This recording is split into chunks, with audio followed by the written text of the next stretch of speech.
Olá, seja muito bem-vindo. É um privilégio podermos estudar mais um pouquinho da Palavra de Deus nesse domingo, que é o dia que está sendo postado esse vídeo, ou em qualquer dia que você estiver acessando ele. Na semana passada nós falamos a respeito da história da Bíblia, como foi acontecendo as coisas para que nós tivéssemos a Bíblia, esse compilado de 66 livros nas nossas mãos. Hoje vamos falar um pouco de como ler a Bíblia. Porque afinal todo mundo nos orienta, nos exorta, nos repreende, falando, você precisa ler a Bíblia, leia a Bíblia e não sei o que. Tá, mas ninguém te fala como é que você deve ler a sua Bíblia. Não é fácil. Semana passada eu terminei o vídeo falando sobre isso, falando que a leitura da Bíblia é fácil, mas é difícil ao mesmo tempo. É difícil, mas é fácil. E hoje vamos tentar explicar um pouco mais a respeito disso. Então vamos lá. Como eu devo ler a minha Bíblia? Nós precisamos entender que o simples fato de ler alguma coisa é difícil. Muita gente pensa que é fácil você ler. Você bate o olho ali nas letrinhas e você forma uma palavra. Mas não é fácil. E a pergunta que surge é fácil ou difícil o ato de ler?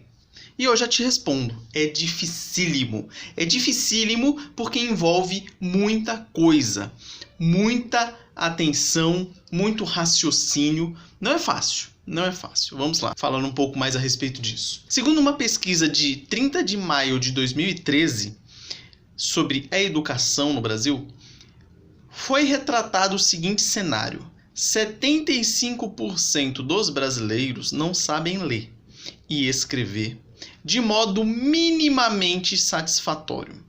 Então você vê, 75% não sabem ler e escrever de modo satisfatório. Outra pesquisa que saiu publicada recentemente diz que o pesquisador conclui que mais da metade dos universitários brasileiros são analfabetos funcionais. O que isso significa? Que você tem aqueles 75% lá que não sabem ler e escrever, partindo do pressuposto que os outros 25% são os que sabem ler e escrever. Desses 25% que entram num curso superior, numa universidade, 50% são analfabetos funcionais. O que isso quer dizer?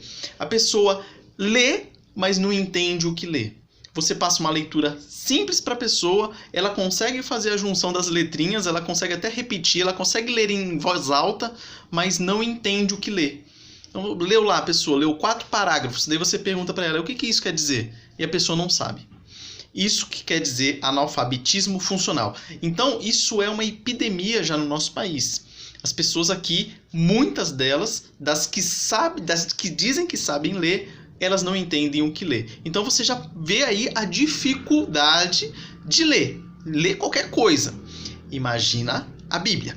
Então quais são os primeiros passos que nós devemos tomar para que nós possamos ler a nossa Bíblia? Primeiro, é saber ler. Não tem jeito de você ler a sua Bíblia sem saber ler. Depois você tem que ler com eficiência. Você não pode ser analfabeto funcional. Você tem que ler e entender o que você está lendo.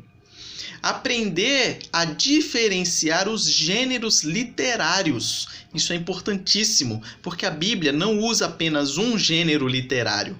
E às vezes, dentro de um livro da Bíblia, você vai ter diversos gêneros literários. E o que são esses gêneros literários? São as formas com que a informação é escrita e te passada. Por exemplo, na Bíblia você tem narrativas, você tem parábolas, você tem profecias, você tem poesias, você tem descrições.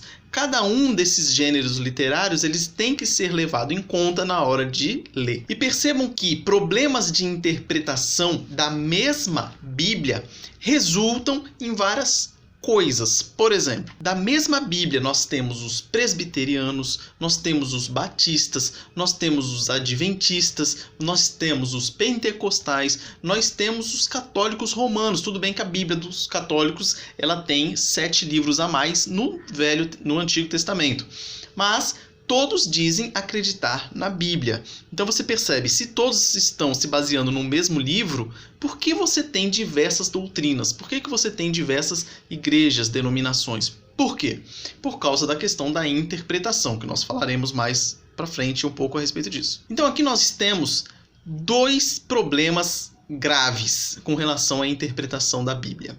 Nós temos a questão do distanciamento. O primeiro distanciamento que nós temos é o distanciamento humano. Por quê?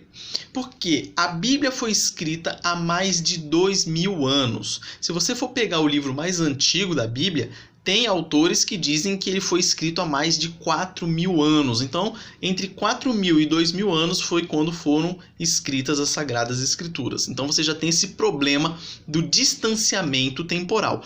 Por exemplo, se você pegar hoje um livro em português, não português de Portugal, um português brasileiro, de 100 anos atrás, você vai ter muita dificuldade nessa leitura. Porque a língua ela vai mudando, o contexto que as pessoas vivem vai mudando. Então você já vai ter dificuldade. Imagina você pegar um livro de 2000 anos. Depois nós teremos o problema do distanciamento contextual, porque ela foi escrita num contexto totalmente diferente do nosso. Ela foi escrita no Oriente e nós vivemos no Ocidente. Ela foi escrita num contexto rural. E hoje a grande parte das pessoas vivem num contexto de cidade. Foi escrita num contexto em que as pessoas tinham outro modo de vida, diferente do nosso de hoje. Então isso causa esse distanciamento e é mais uma das dificuldades. Outra dificuldade, o linguístico. Falamos isso no vídeo anterior, onde a Bíblia foi escrita em 3 idiomas, hebraico, aramaico e grego. E todos esses idiomas são mortos hoje em dia. O hebraico bíblico não é o hebraico que se fala hoje lá em Israel. O grego, que foi escrita a Bíblia, não é o mesmo grego que se fala hoje na Grécia. Há quem diga que algumas tribos ali do Oriente Médio ainda falam aramaico, mas ainda é diferente do aramaico em que foi escrita algumas passagens da Bíblia. E depois nós temos o problema do distanciamento autoral. Você não tem como chegar hoje no autor bíblico e perguntar o que ele quis dizer. Esse é mais um dos problemas, mais uma das dificuldades.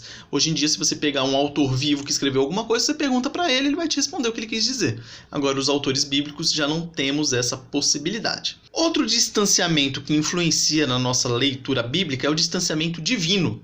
Porque é óbvio, é Deus falando para o ser humano. Então aí, só por isso você já tem um distanciamento terrível, uma dificuldade terrível. É um Deus eterno e santo falando com nós, mortais, pecadores. Aí você já tem a dificuldade nesse quesito. E por fim, a questão do pecado, que depois que entrou no mundo, maculou todas as esferas da nossa vida e nós por inteiro. Mas às vezes você vai me dizer assim, não, mas eu sempre ouvi dizer que é muito fácil ler a Bíblia é simples e tudo mais, e não quero mais saber disso aí não. Não é difícil coisa nenhuma. Lembrem-se que o próprio apóstolo Pedro falou que alguns escritos de Paulo eram difíceis de entender. Se você tiver com a sua Bíblia aí, está lá em 2 Pedro 3, versículos 14 a 16. O apóstolo Pedro diz: por essa razão, pois, amados, esperando estas coisas, empenhai-vos por serdes achados por ele em paz, sem mácula e irrepreensíveis, e tende por salvação a longanimidade de nosso Senhor, como igualmente o nosso amado irmão Paulo vos escreveu, segundo a sabedoria que lhe foi dada ao falar acerca destes assuntos, como de fato costuma fazer em todas as suas epístolas, nas epístolas, nas quais há certas coisas difíceis de entender, que os ignorantes e instáveis deturpam, como também deturpam as demais escrituras, para a própria destruição deles. Então perceba, o próprio apóstolo Pedro achava coisas que o apóstolo Paulo escrevia difíceis de entender. Imagina nós. Então tudo bem, nós já aprendemos aqui que é difícil ler, é difícil interpretar, e a Bíblia não foge à regra. Mas nós temos a boa notícia. Qual é a boa notícia? Que ela é difícil, mas não é impossível. Nós dependemos do Espírito Santo para nos iluminar, para que nós entendamos a Bíblia corretamente. Então, é difícil ler? Sim, é difícil porque para ler você precisa saber ler, você precisa ler e entender, você precisa ler, entender e interpretar. e precisamos do Espírito Santo para interpretar corretamente. Mas nós temos que tomar um cuidado especial aqui, porque a nossa parte deve ser feita. Ou seja, qual é a sua parte? Aquelas anteriores que nós já falamos. Você precisa se esforçar para aprender a ler com eficiência, aprender a diferenciar os gêneros literários. E aí o Espírito Santo, ele revelou a palavra que está escrita aqui, ele inspirou os autores bíblicos para que eles a escrevessem e ele iluminou e ilumina-nos para que nós possamos entender a palavra de Deus. Então você vê que a coisa já está melhorando um pouco aí. Primeiro já te assustei, agora vou estar já te aliviando aí. Então é difícil, mas não é impossível. Cuidado! Esse alerta é importantíssimo de ser feito. Por quê? Porque há pessoas que não sabem ler. E há pessoas que vão viver uma vida inteira sem saber ler. Mas não é porque a pessoa não sabe ler que ela não possa ouvir Deus falando com ela. Ela pode ouvir as escrituras através de outros cristãos. Aqui, cristãos, eu englobo todo cristão piedoso, desde o seu mais simples irmão ali na igreja, ou um pastor mais renomado e estudado do planeta Terra. Então ele consegue ouvir Deus falando com ele através da pregação da palavra de Deus. Lógico que a pessoa que não sabe ler, ela vai ter a dificuldade de sempre depender de outras pessoas para ter acesso às Sagradas Escrituras. Se bem que hoje em dia você já tem a Bíblia inteira em áudio. Então isso é muito bom, porque, por exemplo, pessoas deficientes visuais que não vão ter a facilidade de ler a Bíblia, elas podem ouvir Deus falando com ela através do áudio, através da Bíblia. Só um adendo, só uma observação importante aqui. E como interpretá-la do modo correto? Nós falamos como ler e agora como interpretar. No decorrer da história, houveram diversos métodos de interpretação bíblica. O método mais eficaz é aquele conhecido como método gramático histórico. A gente não vai falar aqui de cada um dos métodos, que são diversos e ocorreram desde lá do Antigo Testamento até os dias de hoje, esses métodos de interpretação. Tem alguns que são ridículos, tem outros que mas o melhor é o método gramático histórico. O que isso quer dizer? Que devemos levar em conta o que o autor quis dizer quando ele escreveu a passagem bíblica, para quem ele estava dizendo, em qual situação ele estava dizendo aquilo e como ele fez isso. Então, resumindo, o método gramático histórico é aquele que vai buscar entender qual era a intenção do autor e aplicar aquilo no contexto. E a leitura mais simples possível do entendimento. Sem subjetivismo, sem achar, eu acho que ele escreveu aqui uma coisa, mas ele estava querendo dizer outra. Não, é o texto simples. Esse método gramático histórico, ele é a herança dos reformadores, se bem que desde lá do início da igreja, na escola de Antioquia, o pessoal já usava um método de interpretação muito semelhante. Eu já tinha antecipado a boa notícia, mas agora vem a melhor notícia de todas. Aquela notícia para acabar com todo o seu desânimo aí ao ver esse vídeo. A boa notícia a melhor notícia, por assim dizer, interpretar o essencial da Bíblia é fácil. Que maravilha! O essencial é fácil. Claramente, nós reconhecemos nas Sagradas Escrituras que Deus criou todas as coisas. Nós reconhecemos que o homem pecou, houve a queda, o pecado entrou no mundo. Claramente, nós reconhecemos o plano de redenção que Deus, desde lá do início da Bíblia, já vem falando a respeito dele. E o plano de redenção veio vindo, se cumpriu em Jesus Cristo. E a restauração, perdão dos nossos pecados, que nós precisamos de arrependimento, que nós precisamos crer em Jesus Cristo. Então, essas questões básicas para a salvação são fáceis de entender. Você não precisa ser um erudito, um doutor, o cara para você conseguir entender isso. Você pode ser uma pessoa mais simples que for, que você, por intermédio do Espírito Santo, você vai entender o simples da Bíblia. As coisas essenciais da Bíblia. Mas é claro, as peculiaridades, aí sim, são difíceis. E precisamos de ajuda, sob o risco de não entender ou entender errado. Como assim? Precisa de ajuda? Preciso de um intermediário, então, para eu entender a Bíblia? Não! Não. Mas, por exemplo, se você está lendo a sua Bíblia aí agora em português, é porque você já teve o auxílio de alguém que interpretou ela para você. Esse tipo de ajuda que eu quero dizer. A gente não tem mais aquele intermediário entre nós e Deus, exceto Jesus Cristo. Não tem um intermediário aqui. Você pode ler a sua Bíblia na sua casa, diretamente, você, através do Espírito Santo, você vai entender. Mas, para entender as peculiaridades, você acaba precisando de algum auxílio. Por exemplo, vejam lá Salmos 119, 83. Davi dizendo assim: já me assemelho a um odre na fumaça, contudo, não me esqueço dos teus decretos. Aí você está lendo lá na sua casa, você vai ler isso aí, me assemelho a um odre na fumaça. O que isso quer dizer?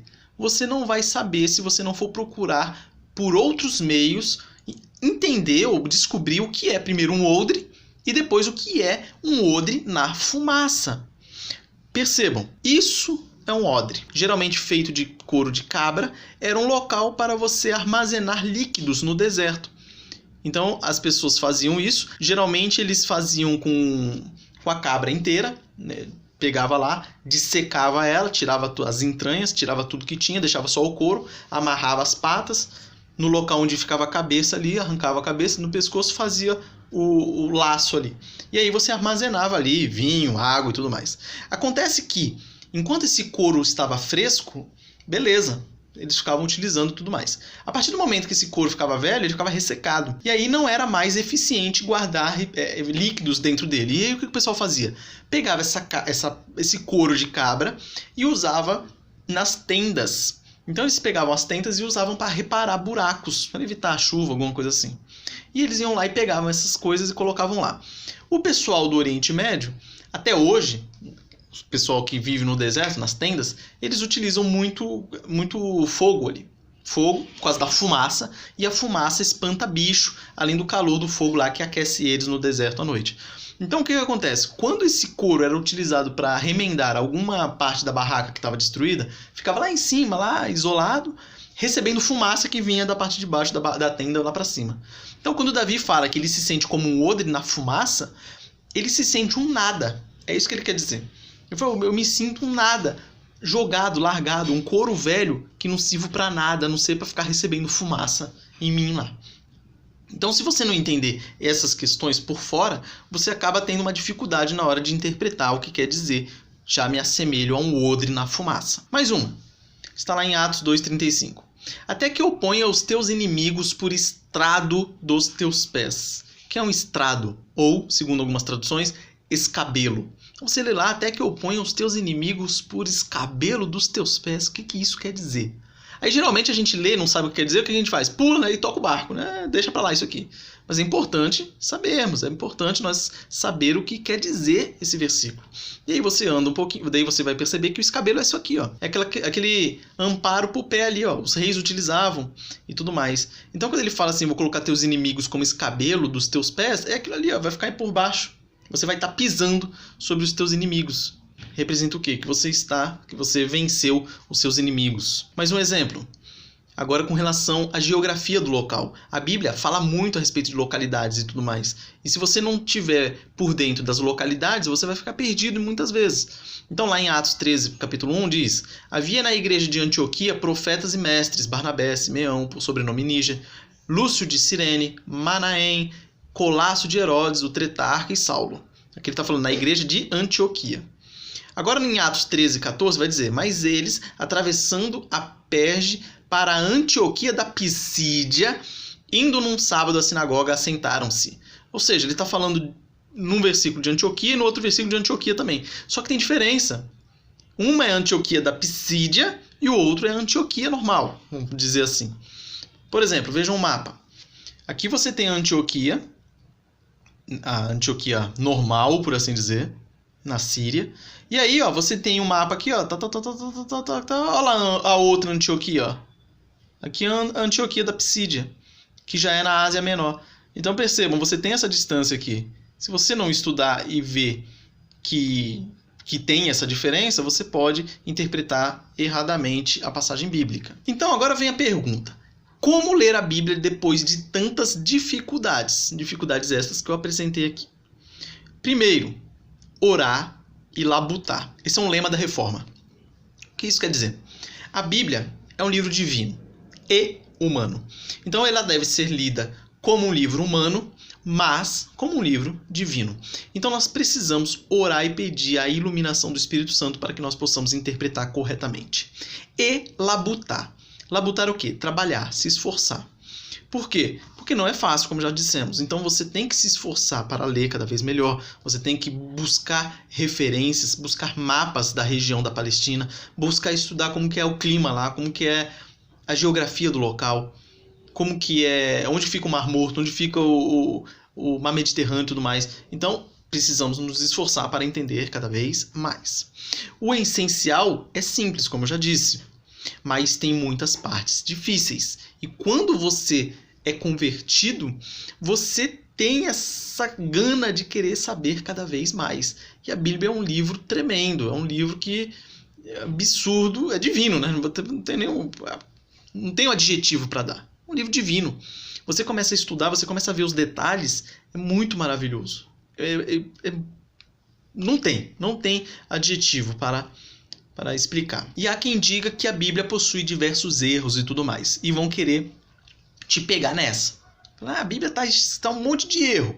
Por exemplo, vou te mostrar um aqui. A pessoa vai te mostrar e se você não estiver estudando, você vai acabar sendo engolido pela pessoa que está ali te desafiando. Por exemplo, lá em Mateus 8:24 vai dizer: E eis que sobreveio no mar uma grande tempestade, de sorte que o barco era varrido pelas ondas. Entretanto, Jesus dormia. É aquele episódio em que Jesus acalma os mares e os ventos. Então aqui diz, em Mateus: Eis que sobreveio no mar uma grande tempestade. No mar.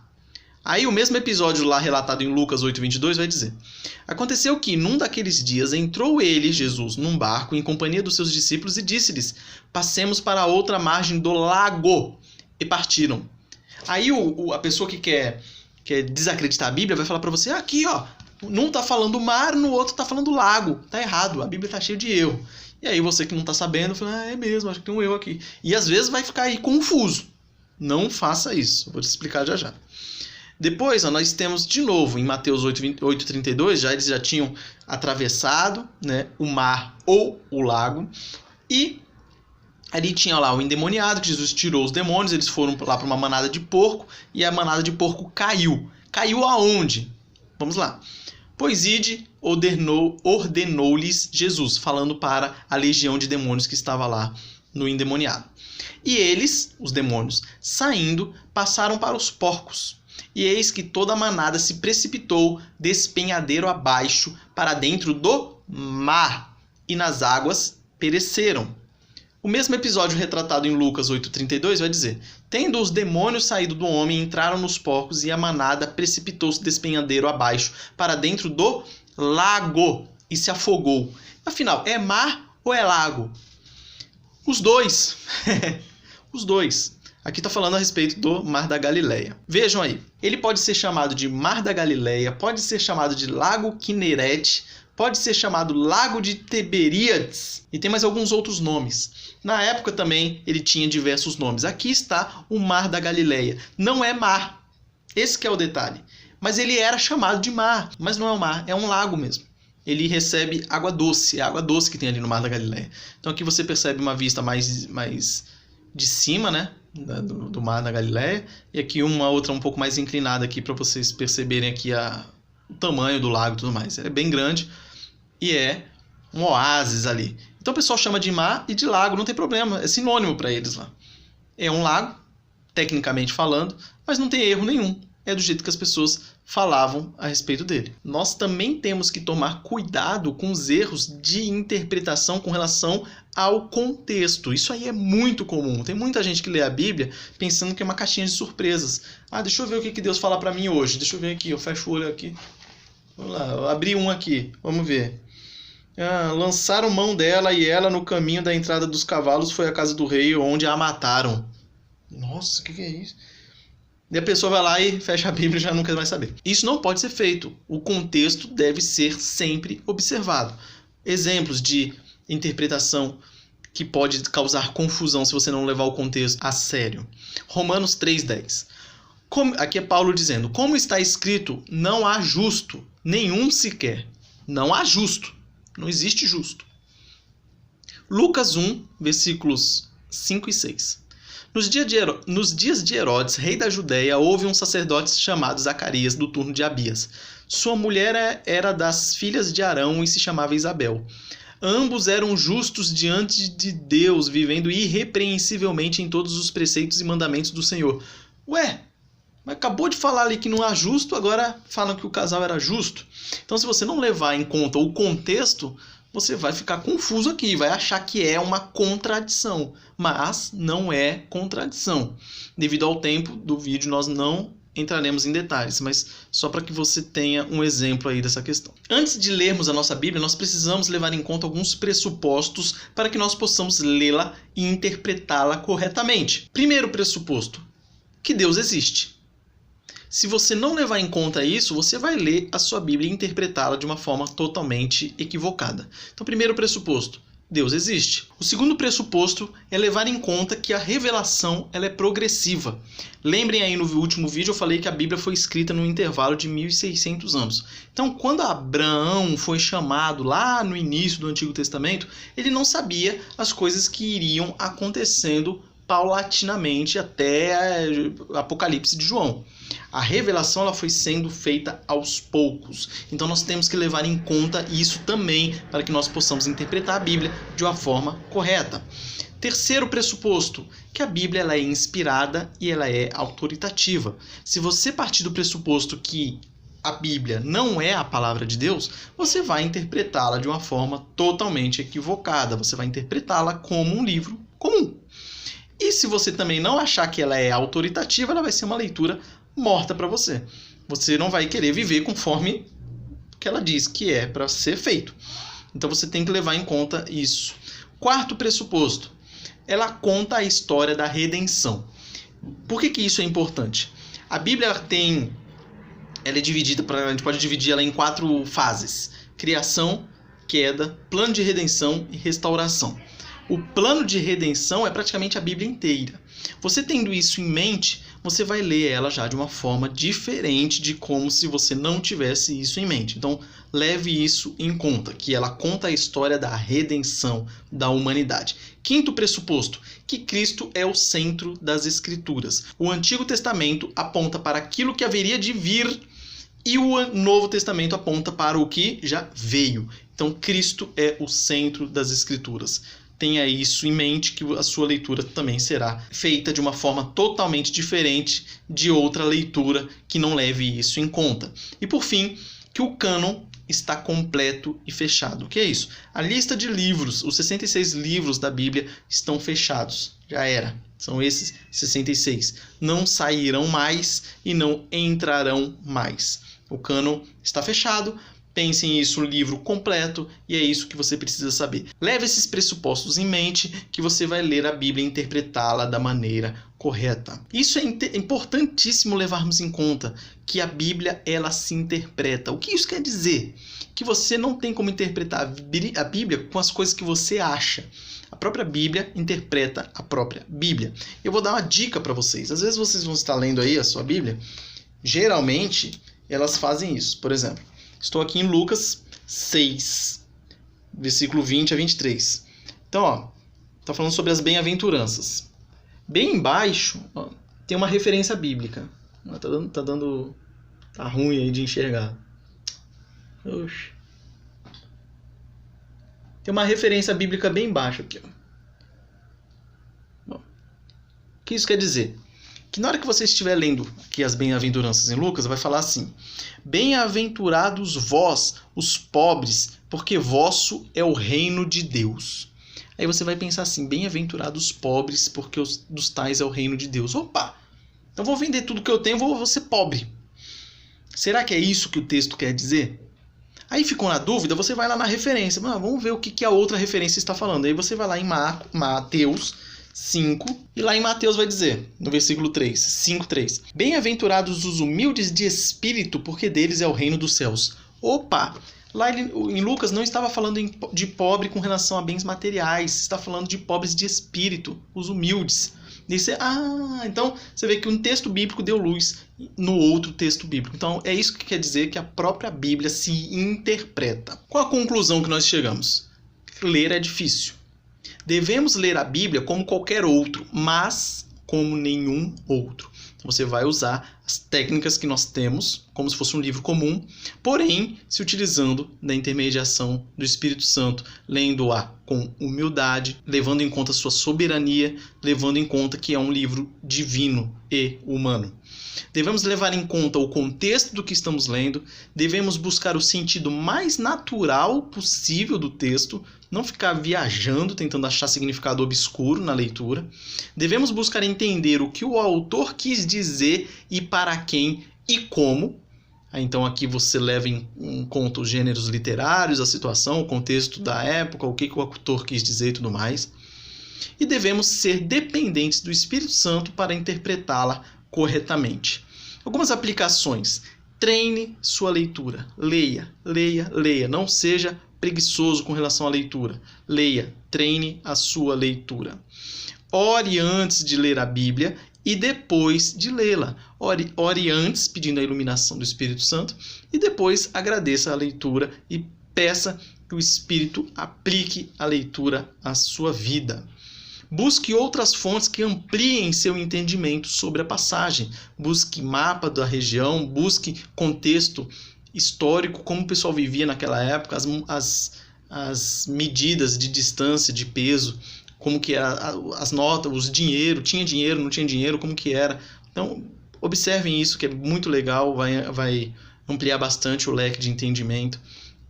Ouça pregações, estudos, aulas bíblicas, porque você pressupõe alguém que está se dedicando ao estudo da palavra e está tentando te fazer entender da forma mais didática possível. Então, não ignore as pregações, os estudos, as aulas bíblicas de outros crentes piedosos que também estão se empenhando para aprender mais, para ensinar melhor. Converse com outros cristãos sobre os textos lidos. Faça sua devocional, leia seu livro e depois encontre com outro cristão e pergunta para ele, eu li tal coisa, e lá disse tal coisa, tal coisa, tal coisa. Converse a respeito da passagem, é muito legal isso. Tire suas dúvidas, se for o caso. Ensine e aprenda. E com isso, nós encerramos essa aula. Tinha muito mais coisa para falar, mas daria aqui pelo menos uns 3 vídeos. Eu cortei algumas coisas aqui para não ficar tão longo assim. Mas eu espero que tenha ficado claro. Que Deus abençoe a sua vida. Um forte abraço e até a próxima.